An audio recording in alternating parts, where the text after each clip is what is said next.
Alors, l'embargo enfin levé, l'engagement du Hezbollah dans le conflit syrien, l'opposition désormais déclarée entre Ennahda et les djihadistes d'Ansar al-Shoria en Tunisie, une Algérie suspendue dans l'ignorance de l'état de santé véritable de son président et donc de son avenir. Les lignes bougent encore et encore dans ce monde arabe qui fait tant parler de lui depuis le printemps 2011. Nouveau front intérieur et extérieur.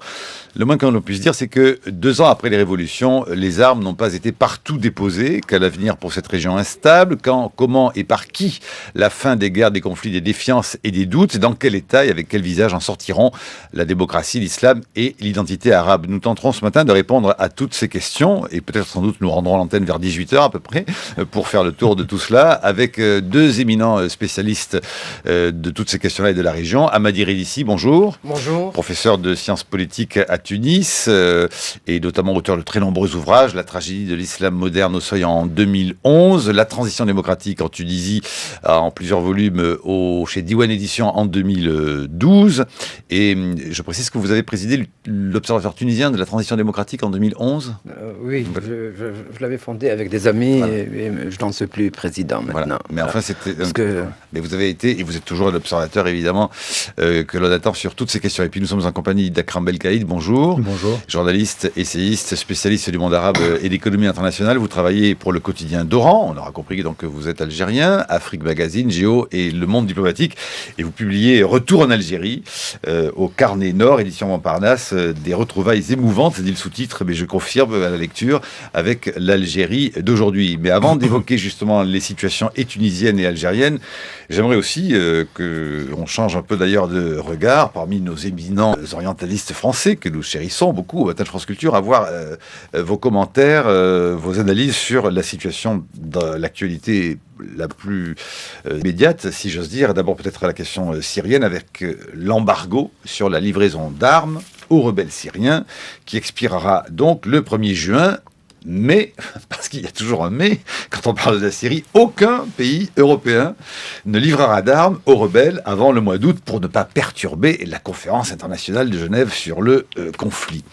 Commentaire, on lève un embargo, mais on ne livrera toujours pas d'armes, ce qui défrise évidemment beaucoup de commentaires, notamment du côté des rebelles syriens. Hamadi Redissi, Akram Belkaïd. Hamadi Redissi. Oui, je crois que...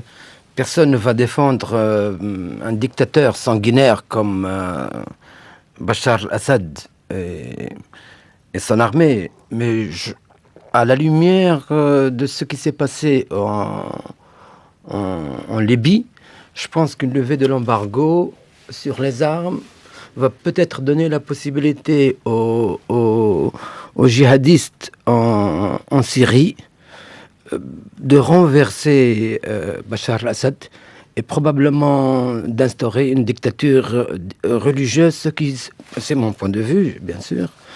Ce qui se passe en Syrie est extrêmement important parce que c'est la ligne de fracture qui va décider de la nature, non seulement de l'étape à venir, mais de ce qui s'est déjà passé. Si nous allons rebrousser chemin, c'est-à-dire peut-être trouver une nouvelle forme de coopération et d'orientation démocratique et libérale dans nos pays en gardant les acquis de la Révolution, ou bien si nous allons succomber également à la tentation syrienne, c'est-à-dire la tentation des djihadistes. Voilà l'enjeu syrien. Je ne vais pas parler de la Russie, d'Israël, etc., parce qu'évidemment, ça, c'est quelque chose... C'est un autre niveau, notre registre de la discussion. Mais en Tunisie, on suit ça de très près. Vous savez qu'en Tunisie, plus grand... Oui, et puis vous avez... Non, mais le plus grand contingent, mais tout le plus grand contingent de djihadistes étrangers, ce sont des Tunisiens. Et et pourquoi des Tunisiens, pourquoi pas des Algériens? Eh bien, tout simplement parce que la propagande dans les mosquées tenue par les salafistes et les prédicateurs étrangers qui viennent d'Arabie Saoudite et d'Arabie Saoudite et du Qatar et de l'Égypte harangue les foules et excite les jeunes et les encourage à y aller. Il y a le ministre, je termine sur ce point, le ministre des Affaires religieuses lui-même, étant imam de la grande mosquée Fatah, a évidemment encouragé et encourage les jeunes à aller combattre.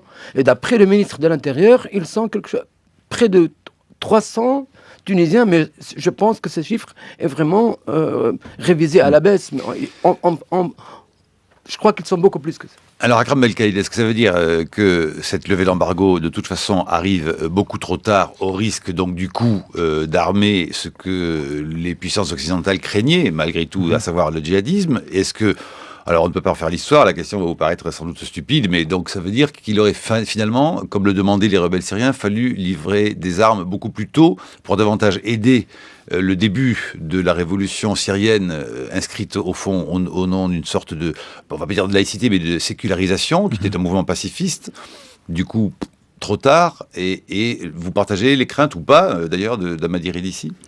Disons qu'on est dans une situation assez complexe où il n'y a que de mauvaises solutions. Et il faut choisir la moins mauvaise. Dès le début du printemps arabe, beaucoup de gens espéraient que la Syrie ne bouge pas parce qu'on connaissait la brutalité du régime et on savait que le scénario serait complètement différent de ce qui s'est passé en Tunisie, en Égypte ou même en Libye.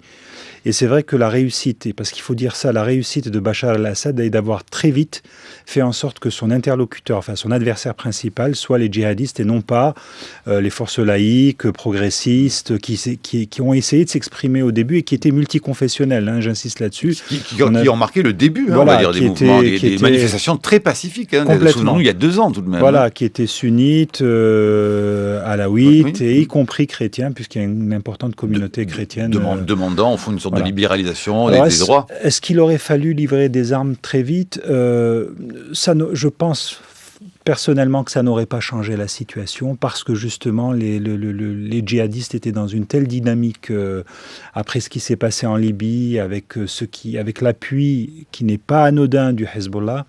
On aurait eu exactement la même situation. Je vois mal, je n'imagine pas que les forces progressistes auraient pu s'imposer face aux milices organisées, entraînées, djihadistes, dont certains sont revenus d'Afghanistan pour soutenir Vous pensez que quoi qu'il arrive, elles étaient perdantes d'avance? Je le pense, malheureusement. C'est pour ça que je dis que c'est une situation vraiment qui est des Sauf qu'elles vous disent, elles, quand on consulte ce que l'on peut voir ici des Syriens qui accompagnent la révolution syrienne, c'est de dire, après tout, quand même, le déséquilibre était si flagrant entre la livraison continue des armes russes, de la participation russe et du Hezbollah aux côtés de Bachar el-Assad, que tout de même, ça n'aurait pas fait de mal de distribuer autre chose que des pistolets à eau, entre guillemets, puisqu'on a parlé de distribution d'armes non létales. Hein. On a distribué des jumelles pour avoir dans la nuit et des gilets pare-balles. Bon. C'est évident que ça aurait équilibré, ça aurait donné une plus grande marge de manœuvre à ces forces-là, mais dans le fond, je pense que ça n'aurait rien changé à l'équilibre des forces, et c'est là tout le drame de la situation syrienne. Alors aujourd'hui, cet embargo, il faut dire aussi qu'il est plus ou moins détourné, que les pays du Golfe notamment se sont arrangés pour livrer suffisamment d'armes à qui ils voulaient, notamment donc ces entités djihadistes qui se réclament plus ou moins du salafisme et qui sont soutenues à la fois par l'Arabie saoudite mais aussi par le Qatar. Et donc la position européenne traduit bien, à mon avis, une espèce de désarroi diplomatique. On n'a pas su trouver la solution diplomatique. Vous parliez d'orientalistes en début d'émission. Ce que je remarque personnellement, c'est que nous n'avons plus de soviétologues, de russologues qui seraient capables de nous expliquer quel est le jeu exact de la Russie, parce que c'est tout de même aujourd'hui l'un des éléments fondamentaux dans cette situation. Et la position russe, à mon avis, est l'une des clés. Parce qu'on aurait pu espérer qu'il y ait une mutation du régime de Bachar el-Assad sous la pression de son principal partenaire. Tout à l'heure, dans les enjeux internationaux, l'invité de Thierry Garcin, Fouad Noura, disait au fond qu'il y avait sans doute un intérêt occidental à ce que l'on établisse la paix dans une Syrie exsangue. C'est comment dans ces conditions? Moi, je ne pense pas que Israël ait intérêt à parce que justement, il y a la suprématie israélienne. Oui, mais la Syrie va être probablement livrée à des groupuscules islamistes qui vont évidemment se chamailler et rentrer en conflit entre eux. Et je ne pense pas que cette situation arrange ni Israël ni le monde occidental. Ça va s'étendre forcément au Liban et à l'Irak qui est déjà justement exsangue. Je pense que c'est un scénario du pire. Je ne pense pas que les relations internationales s'organisent de cette manière, et en tout cas pas aujourd'hui pour le cas d'espèce. Je pense que voilà mon point de vue. Je pense que les Occidentaux jouent un jeu relativement dangereux dans cette région du monde. Et quand je vois le cas déjà, parce que nous avons le cas libyen qui peut nous permettre le cas libyen de comparer.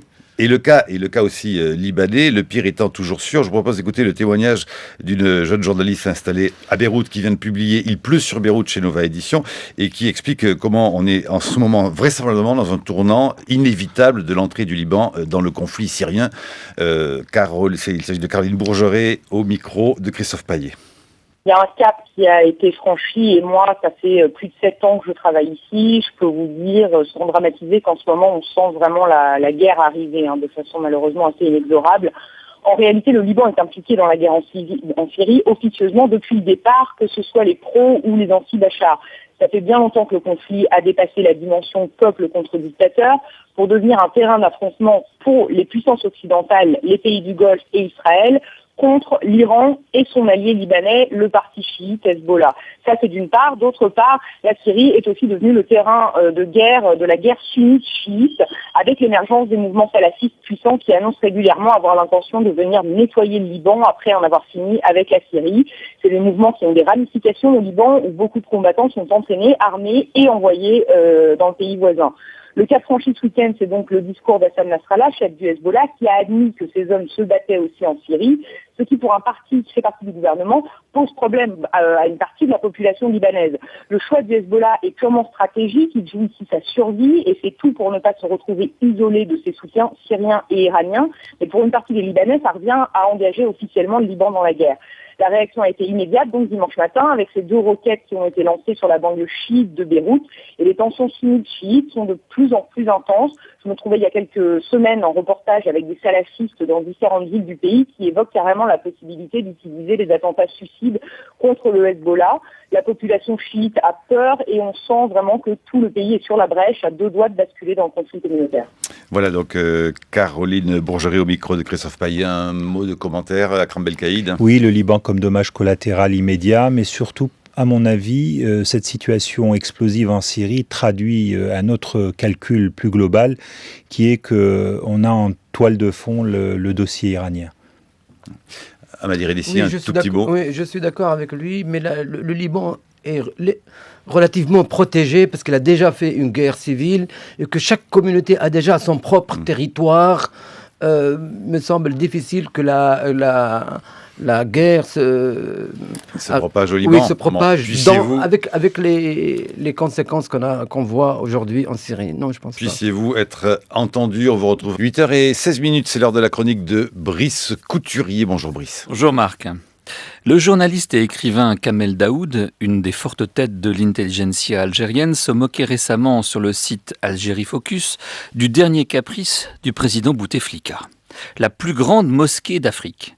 Un minaret à 270 mètres de haut, 25 étages, une salle de prière pouvant contenir jusqu'à 120 000 fidèles, un musée d'art et d'histoire de l'islam, et un centre de recherche sur l'histoire de l'Algérie.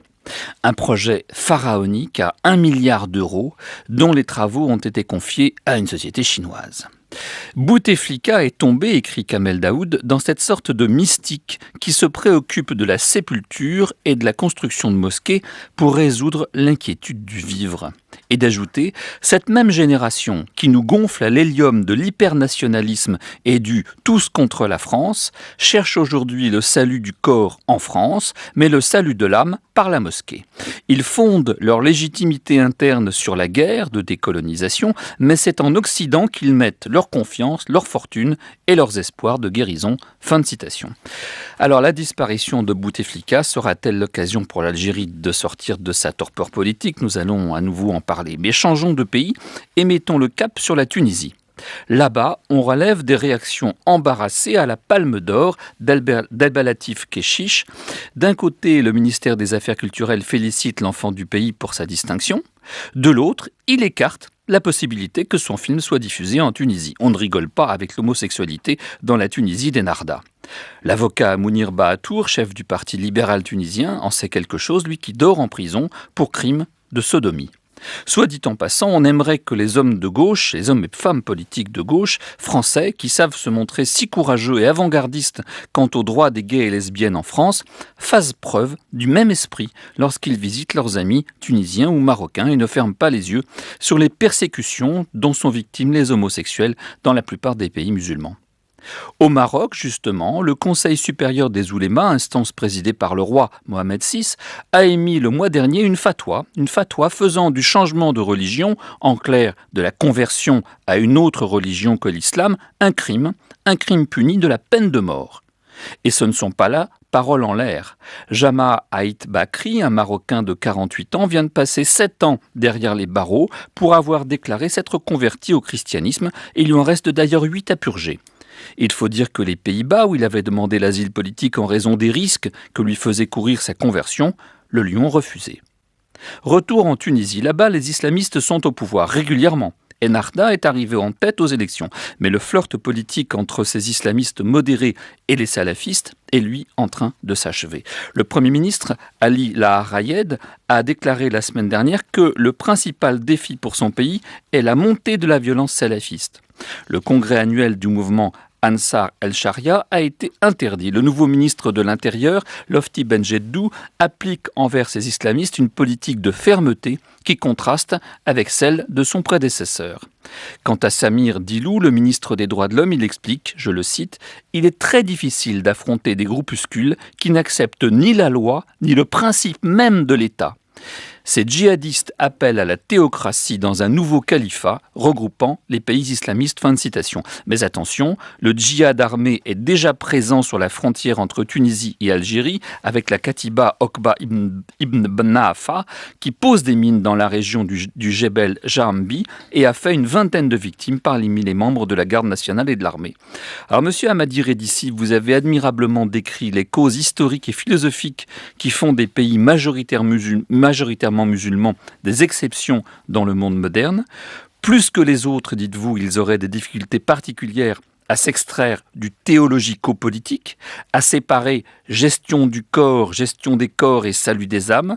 Pensez-vous que les révolutions arabes en cours puissent y aider enfin ? La chronique de Brice Couturier sur franceculture.fr. Eh bien, la parole est à vous, monsieur le professeur Hamadi Redissi. Écoutez, je pense que ce n'est peut-être pas le moment d'entamer un débat théorique sur est-ce que les pays arabes sont en train de sortir de l'exception ou politique ou de l'exception autoritaire. Ils ont encore du chemin à faire. Mais est-ce que ça va dans le bon sens avec les révolutions arabes ou pas ? Ça va dans le bon sens dans la mesure où on ne va plus revenir probablement en arrière dans les mêmes conditions. Peut-être nous orienterions vers ce qu'on peut appeler des régimes néo-autoritaires compétitifs, c'est-à-dire tout simplement... Attendez, redis-nous pas ça, néo-autoritaires compétitifs. Oui, wow. C'est une catégorie en sciences politiques, c'est pour ça que je vous ai dit, il vaut mieux ne pas aborder la question du point de vue théorique, sinon nous allons nous y perdre. On a un peu le temps. C'est très simple, simple. Il faut que les Français, il faut que les gens le sachent, il n'y a pratiquement plus de dictature dans le monde où il n'y a pas d'élection. Il y a à peine, selon le dernier recensement, 11. Donc, il n'y a que des régimes où il y a effectivement des élections, mais où le système politique et la vie politique est à la fois compétitive, comme sur le modèle russe, mais évidemment contrôlée. C'est le projet de la... Donc, si effectivement on est sorti de l'exception, non pas pour aller vers une démocratie à la libérale cela est déjà exclu, avec toutes les questions relatives au sacré, depuis, en tout cas pour le cas tunisien, depuis le film de Ni Dieu ni Maître, jusqu'à FEM. au cas du FM, et d'autres cas Mais viendront, je suis sûr de ça. Donc on a exclu la possibilité que cette démocratie puisse être une démocratie libérale. Je dirais que c'est une théodémocratie, c'est-à-dire une démocratie qui est effectivement compétitive, pluraliste. On ne va pas revenir sur la liberté des médias, sur le pluralisme politique. Mais sur les questions relatives à la charia, il y aura de très grandes négociations et une grande tension qui fera que les islamistes et leurs alliés feront tout pour qu'effectivement il n'y ait aucune entorse ou aucune transgression à la fois aux normes religieuses et morales. Voilà. Mais est-ce que c'est cohérent? Parce que vous dites compétitif, c'est-à-dire avec des élections libres. Mais quand le projet d'un parti au pouvoir est l'islamisation de la société, comme c'est le cas en Tunisie et en Égypte, est-ce que l'alternance reste possible? Parce que quand on a affaire à des partis islamistes qui veulent islamiser en profondeur la société, ça veut dire donc qu'ils n'envisagent pas réellement l'alternance. Regardez ce qui se passe en Turquie. C'est théoriquement un régime pluraliste, libéral, oui, démocratique, il n'y a pas de doute là-dessus. Or, il se trouve que quand même le parti au pouvoir a l'air de s'y installer en mettant les journalistes en prison, en islamisant la société, et progressivement on voit que la perspective de l'alternance politique devient de plus en plus délicate. Pour moi, bon, mais il y a ici Akram Belkaïd. Très vite. Non, mais arrêtez de dire très vite, vous pouvez donner le temps. On a le temps. Je vous ferai signe quand il faudra aller plus vite. D'abord, il ne faut pas me le demander à moi, il faut le demander à ceux qui ont fait la propagande pendant des années ici en France et aux États-Unis. Et Dieu sait si je n'ai pas voyagé, je n'ai pas eu des conflits directs avec ceux qui propageaient l'idée que les islamistes ont fait leur reconversion démocratique et que nous serions rentrés dans une phase qu'on appelle post-islamiste et que, évidemment, la balle est dans le camp de la dictature, ce qui était vrai pour ce cas, et dans le camp des laïcs, éradicateurs entre guillemets, qui refusaient effectivement l'islamisme, qui considérait qu'elle avait un agenda caché. Maintenant, ils en sont tous revenus à des sentiments plus mesurés et vous n'en voyez aucun défendre. Pourquoi? Parce que tout simplement, la Nahda, et ce qui est valable également en Égypte, aussitôt au pouvoir, ils ont commencé à mettre en place une dictature, mais je dirais politique, encore une fois, compétitive. La question de l'islamisation est quelque chose qui se fait doucement. C'est comme à Marquard, vous voyez, un beau jour, vous retrouvez dans un autre monde. Ce n'est pas par hasard si, effectivement, il négocie d'arrache-pied des questions qui nous semblent, après tout, très anodines, anecdotiques comparées aux enjeux socio-économiques. Comme anecdotiques, je veux dire, entre guillemets, anecdotiques, c'est-à-dire qui n'ont pas le poids comme celle des questions économiques, la question de FM, ou le film de Nadia. C'est quoi le film de Nadia Fen? C'est un film sur la laïcité. Il n'y avait rien de transgressif. Mais tout simplement, le titre seul de Ni Dieu ni Maître à la Daniel Guérin, vous voyez ce que je veux dire? Vous voulez dire que l'a fait, par exemple, la révolution en Tunisie, pas pour montrer le film d'Abdelatif Kechiche, mais pour d'autres raisons. Non, mais je veux dire que l'on se trompe. Non, je veux dire que sur la question de l'islamisation, ce n'est pas aujourd'hui qu'elle est en train... Elle est en train de se faire petit à petit. Pour le moment, nous avons un pouvoir qui veut mettre la main sur les institutions où nous avons des milliers d'exemples. Pour ce qui est de l'islamisation, c'est un problème. Pourquoi? Parce que chaque fois que vous discutez avec les gens, vous dites, écoutez, vous faites des procès d'intention. En fait, le fait que... Ça y est, j'ai terminé. Le fait que les islamistes ne veulent rien lâcher sur les questions éthiques. Le fait qu'ils invitent sur une base régulière des prédicateurs étrangers pour dire leur haine des femmes, des laïcs et des non-musulmans, le fait qu'ils aient laissé sur plus d'une année les salafistes, qui les laissent d'ailleurs du reste, faire leur propagande. C'est pas fini. Non. C'est pas fini du tout. C'est pas fini. Donc, montre justement qu'ils...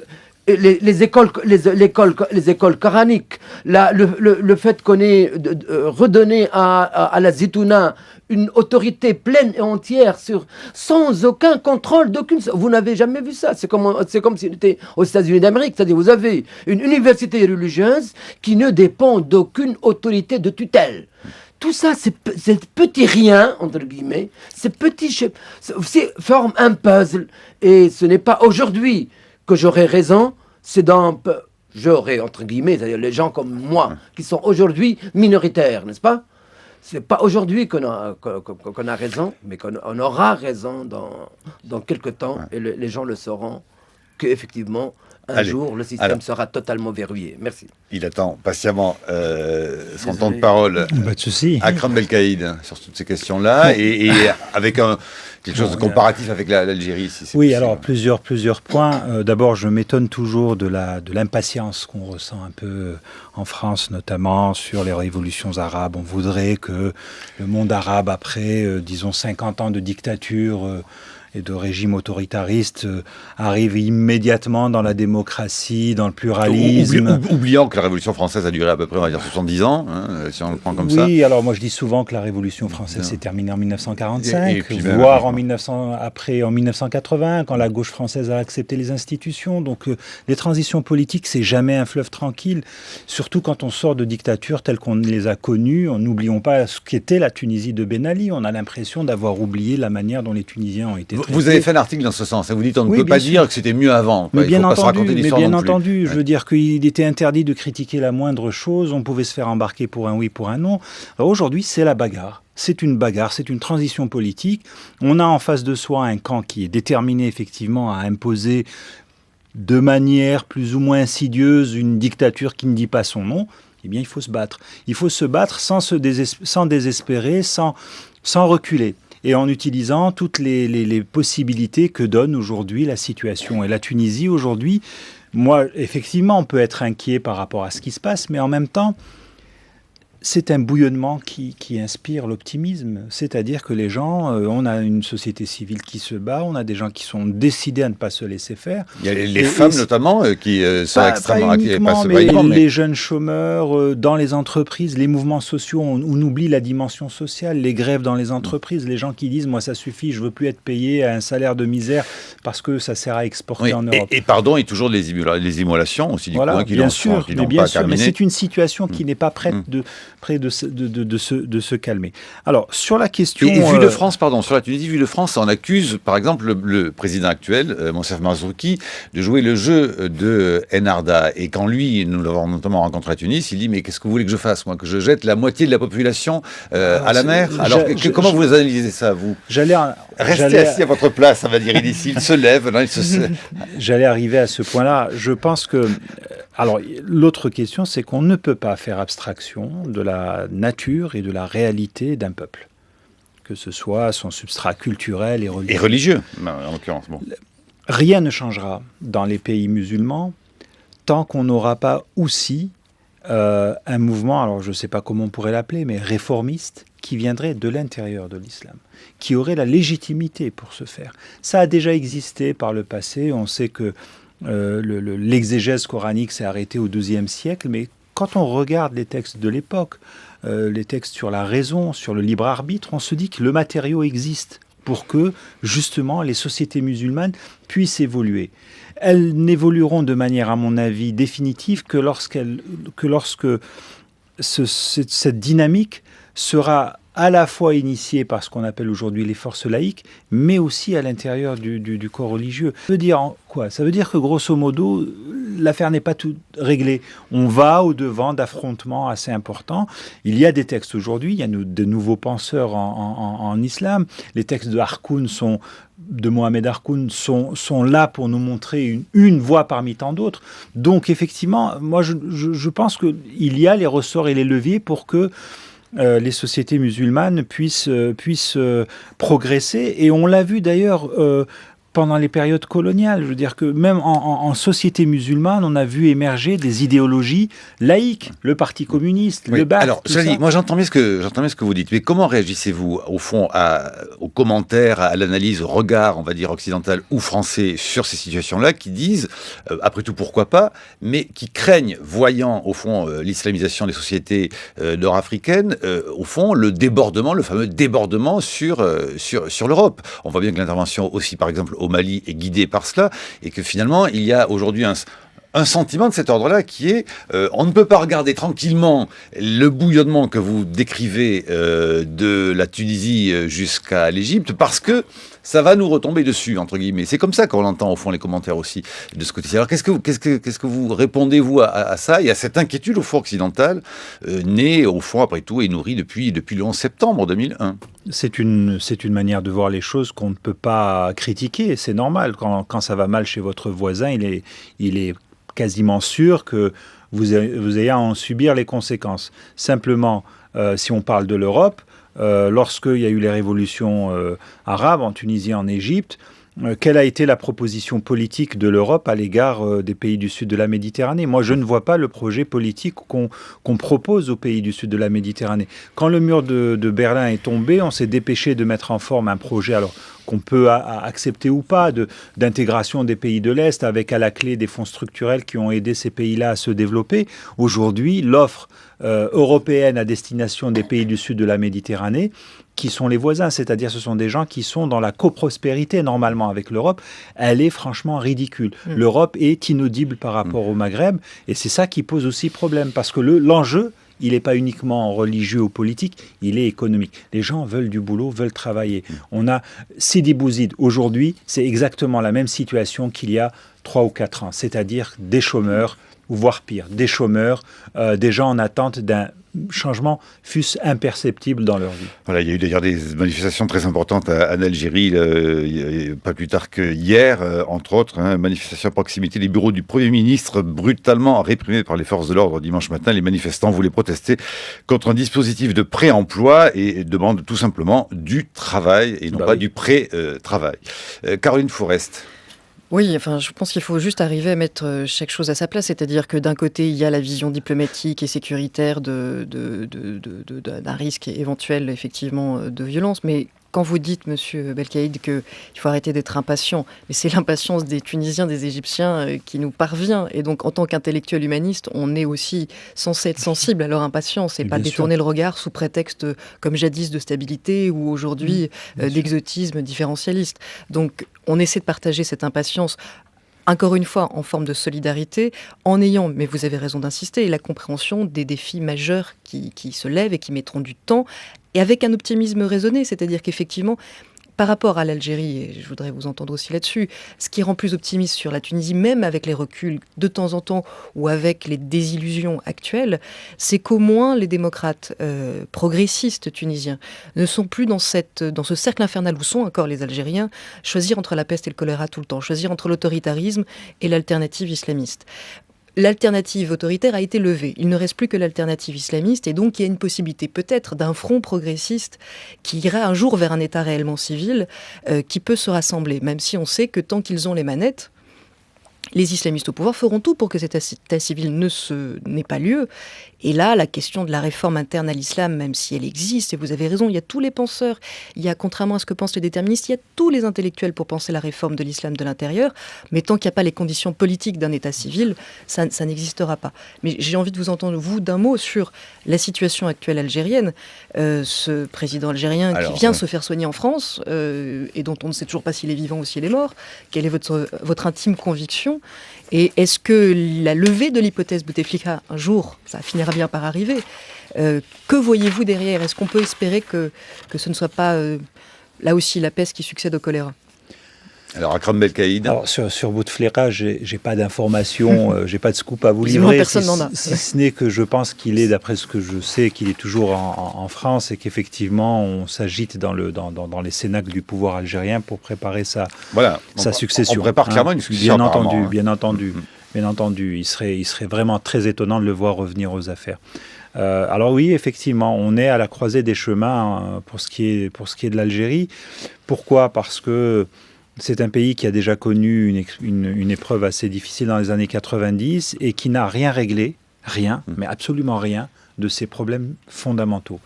C'est-à-dire, quelle est la nature du régime, les libertés individuelles, pour les Algériens, mais aussi d'autres problèmes qui sont plus économiques. C'est un pays, contrairement à la Tunisie, qui, entre guillemets, a la chance de ne pas avoir de pétrole. L'Algérie a une malédiction qui est cette rente pétrolière qui fait qu'on entend un Premier ministre dire un jour on peut ne pas travailler pendant 3 ans et on est tranquille. C'est ça qui est terrible en Algérie. Donc cette bataille autour du contrôle de la rente est ce qui perturbe tout. Ce qui empêche la transition parce que vous avez énormément de clientèle autour du pouvoir qui veulent que le statu quo perdure. Aujourd'hui, en 2013, l'Algérie est dans la même situation qu'elle était au milieu des années 80, c'est-à-dire le calme avant la tempête. On est aujourd'hui, malgré une espèce d'opulence apparente... C'est ce que vous dites dans votre livre. Hein. Tout votre livre est tendu par cela. Vous revenez chez vous après ne pas être allé à cause des événements des années 90 pendant donc, 14 ans. 14 ans, oui. Vous y revenez. Vous êtes à la fois ému de retrouver des coins de chez vous, notamment l'immeuble à Oran et le souvenir d'odeur ou de plaisir d'enfance. Mais vous dites aussi que vous voyez une jeunesse qui est impatiente. Et vous dites qu'effectivement... un mouvement civil serait imminent. Oui, il est retardé actuellement pour plusieurs raisons, notamment le fait que le régime a plus ou moins la possibilité d'acheter la paix sociale parce qu'il y a de l'argent. Parce qu'il y a le pétrole, oui. Le pétrole, il y a 200 milliards de dollars de réserves de change. Il y a aussi le souvenir des années 90, donc les Algériens sont un peu réticents à recommencer cette affaire-là, de faire comme si c'est passé. Puis l'exemple libyen, syrien, dit si on commence à aller dans la rue, peut-être que ça va être manipulé. Mais comme vous l'avez dit, là, en citant la dépêche, ça bouge en permanence en Algérie. Il y a des manifestations tous les jours, c'est-à-dire que tous les jours, vous avez des conflits sociaux. Donc oui, c'est une corde qui est en train de se tendre. L'Algérie est dans cette situation. Amadir Elissi, Brice Couturier. Amadir Elissi.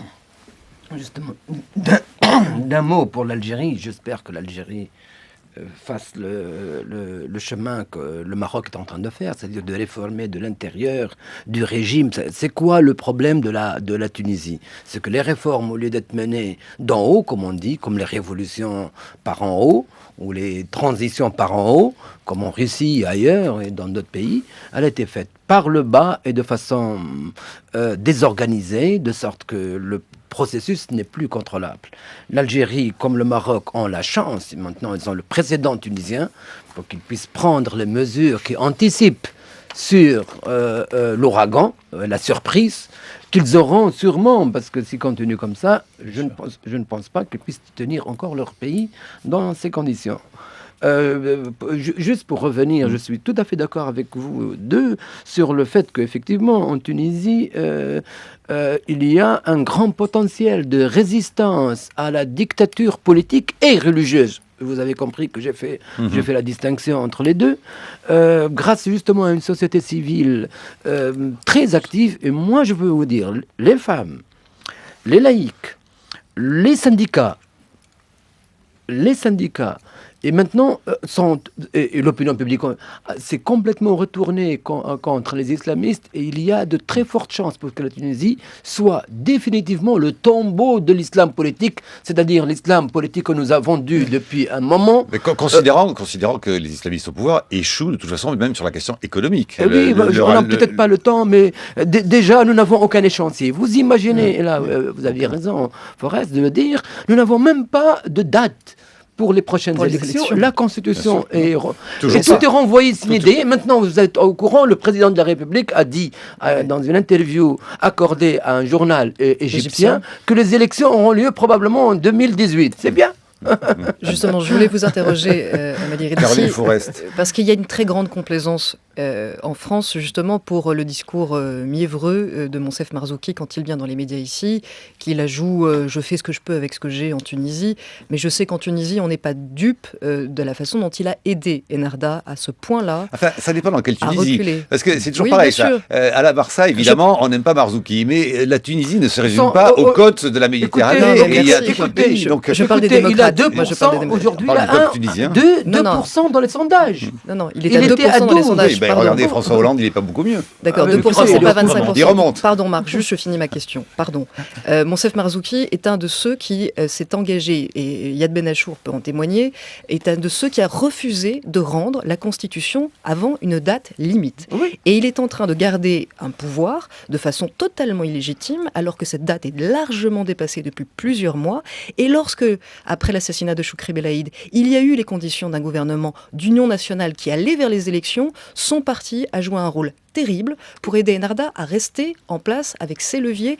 Et aujourd'hui, dans un journal égyptien, effectivement, parle d'élections en 2018. Ça s'appelle quand même une OPA sur le chaos. Oui. Amadir Edissi. Bon, écoutez, je connais personnellement Marzouki. Je sais qu'effectivement, je pense qu'on a même eu un débat une fois sur son livre Le mal arabe. Ici même, à absolument. Mais moi, de Tunis, mais je le connais depuis 1980. Je ne vais pas revenir sur l'histoire.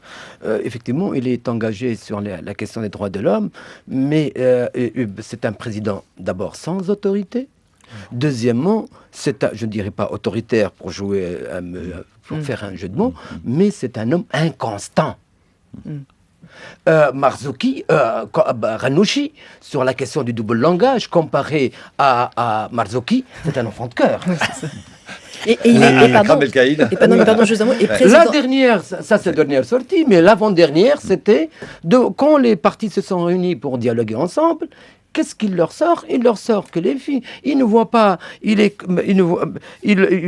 s'insurge contre le fait qu'on empêche des filles niqabées de passer l'examen. L'après-midi même, le parquet interjette appel contre Kasdarli. Et pardon, juste d'un mot, il est à la tête d'un gouvernement néanmoins sans autorité, nous sommes d'accord, otage de ses alliés, nous sommes d'accord, mais dans le gouvernement dont il est néanmoins le président de la République, pas le chef de gouvernement mais le président, il y a un ministre des droits de l'homme qui tient des propos pas franchement favorable aux libertés publiques, et une ministre des droits des femmes qui, elle, tient carrément des propos antiféministes et qui jure de faire interdire des associations. Akram Belkaïd. Je crois qu'on est vraiment presque dans le formel dans cette affaire-là. Marzouki est à sa place parce que c'est Ennahda qui l'a voulu. Bien sûr. On le sait très bien que le CPR, le jour du vote en octobre... Tout avait été défini à Aix-en-Provence 3 ou 4 ans avant, de toute façon. L'accord avait été il est l'otage, effectivement, il est entre les mains des islamistes. 2003, Aix-en-Provence. Voilà, il est entre les mains, et donc il fait... Alors, peut-être que la tâche l'intéresse, peut-être que la place l'intéresse. On l'a vu, par exemple, avoir des velléités, je dirais, bourguibistes, voire boumédiénistes avec son Burnou. Ça va vouloir rétablir le Grand Maghreb, etc. et tout. Mais bon, oui, il est inconstant. Mais pour moi, il n'est pas le... Même s'il effectivement il a une responsabilité, pour moi, le vrai problème, c'est Ennahda. C'est-à-dire, c'est la manière dont Ennahda conçoit les choses et voit les choses, et comment aussi elle arrive peu ou pas à gérer sa base qui, elle aussi, est en train de partir dans tous les sens. Voilà, c'est un peu cette... Justement, votre sentiment à vous deux, et Monsieur Redissi, est-ce que c'est un vrai tournant, cette arrestation, cette interdiction du meeting à Kérouan salafiste? Effectivement, depuis l'attaque notamment de l'ambassade américaine, on voit bien qu'Ennahda essaie un tout petit peu de calmer le jeu, notamment parce que des leaders de la Ligue de protection de la Révolution commencent à se retourner un peu contre eux aussi. Donc on voit bien qu'ils essaient un tout petit peu d'être plus sévères, mais pour vous, est-ce que c'est un tournant au point de dire Ennahda et les salafistes, le jeu est clair aujourd'hui? Amadir Edissi. Oui, difficile de le dire parce qu'au sein de l'Ennahda, il y a deux tendances. Je ne dis pas que l'islam politique n'a pas de chance de se reconvertir à la démocratie et d'accepter l'alternance.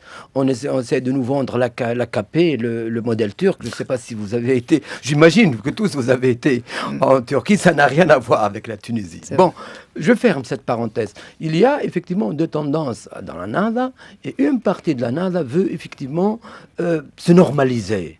Mais il y a une grande partie de l'Ennahda qui effectivement a des liens organiques avec les djihadistes.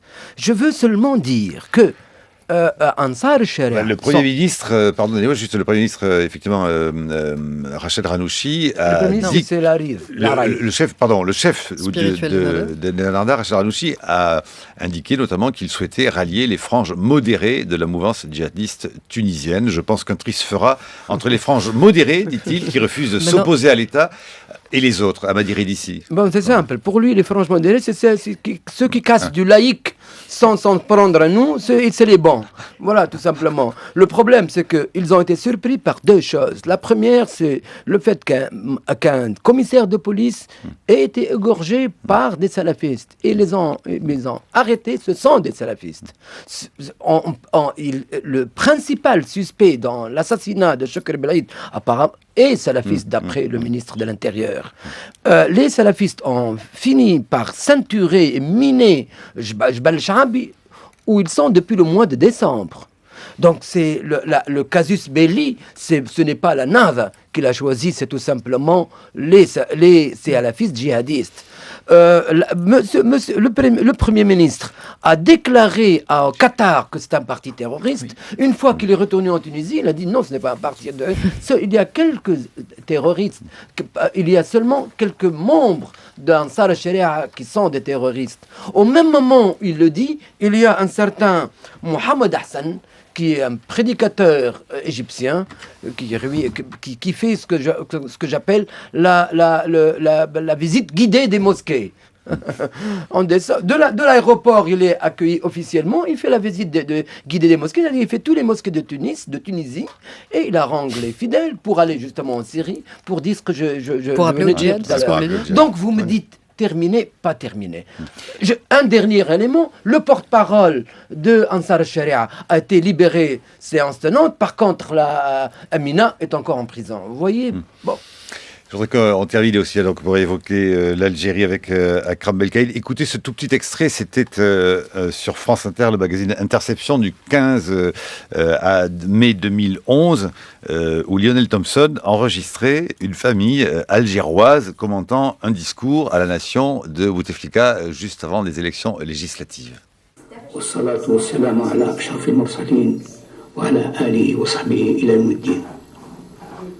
أيتها المواطنات الفضليات أيها المواطنون الأفاضل. De 99 à ce jour, il fait le bilan. Il fait le bilan Inès. Voilà ce qu'il est en train de faire. Mais il n'a rien annoncé. Il n'a rien annoncé. Ce que j'ai entendu aujourd'hui, c'est sa démission du gouvernement. Directement. La présidente.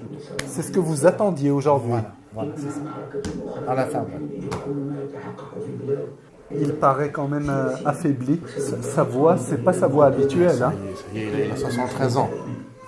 Il veut convaincre la population qu'il a fait des choses. Il n'a rien fait de bon. Il n'a rien fait de bon depuis son installation en 99. À la fin des comptes, il n'a rien fait. Donc forcément, tu es déçu. Je suis déçu. Je suis déçu à 1000%. Wallah, à 1000%. Voilà, c'était Lionel Thompson, Interception. C'était en 2011. Là, la voix du président Bouteflika, on l'entend plus du tout. S'il est sans doute quelque part dans un hôpital à Paris, à Akram Belkaïd. Je note que dans votre livre, vous parlez souvent de vous-même en parlant de plusieurs exils, mais vous dites au fond que les Algériens vivent aussi, enfin que c'est une espèce de population de peuple où il y a des archipels d'exil intérieur, parce que voilà, les archipels d'histoire qui n'en finissent pas de se percuter. Vous voyez comment, au fond, la situation de l'Algérie à venir, vous parlez d'un bouillonnement inévitable et incessant, mais enfin, je me souviens qu'il n'y a pas si longtemps, nous étions à Alger, interrogeant de jeunes gens, des sénateurs, pas forcément d'ailleurs de la société la plus pauvre d'Alger, mais disant, écoutez, nous, on sait ce que c'est quand même, au fond, après tout, que d'avoir voulu faire une révolution et d'avoir risqué un mouvement très fort qui était un mouvement islamiste. Est-ce que vous pensez que et c'est tout récent, c'était 95 après tout, est-ce que vous pensez que ça pèse encore beaucoup, ces années de cendre dont vous parlez? Oui. Oui, de manière catégorique. Et que ça paralyse à peu près tout au fond dans le pays. Ça paralyse en tout cas une bonne partie de la population qui a vécu dans la terreur. Moi, j'ai quitté l'Algérie en 95, donc j'ai vécu les 3 premières années de la guerre civile. Et c'est quelque chose qui pèse encore aujourd'hui. Hein, je le raconte dans le livre. C'est les nuits blanches, le couvre-feu, etc. Donc il y a une partie de la population qui n'en veut pas, qui n'en veut plus, et qui, même si elle n'aime pas Bouteflika ou celui qui va lui succéder, pour le moment, préfère attendre.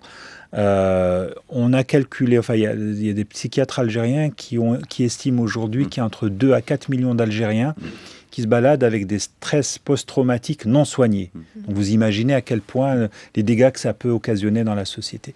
Le deuxième point, pourquoi la société ne bouge pas non plus, et c'est ce que je dis aussi dans Retour en Algérie, c'est que l'offre politique sur la table, elle est inconséquente. On doit ne pas aimer ce pouvoir-là, mais force est de constater qu'en face, on est tout de même confronté à une espèce d'amateurisme politique, au-delà du discours, la réalité sur le terrain, le militantisme. On voit que les états-majors de partis sont les mêmes depuis 20 ans, que finalement tous les partis ont cette même approche de l'homme providentiel.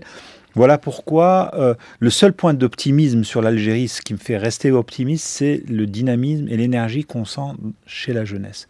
Ça, c'est quelque chose où je me dis, il va y avoir quelque chose de cette jeunesse. Pour le reste, malheureusement... Merci à vous, merci à Badir Edissi d'avoir accepté notre invitation au Matin de France Culture. Merci à Kram Belkaïd. Je rappelle que donc, vous publiez Retour en Algérie, retrouvailles émouvantes avec l'Algérie d'aujourd'hui chez Montparnasse Éditions.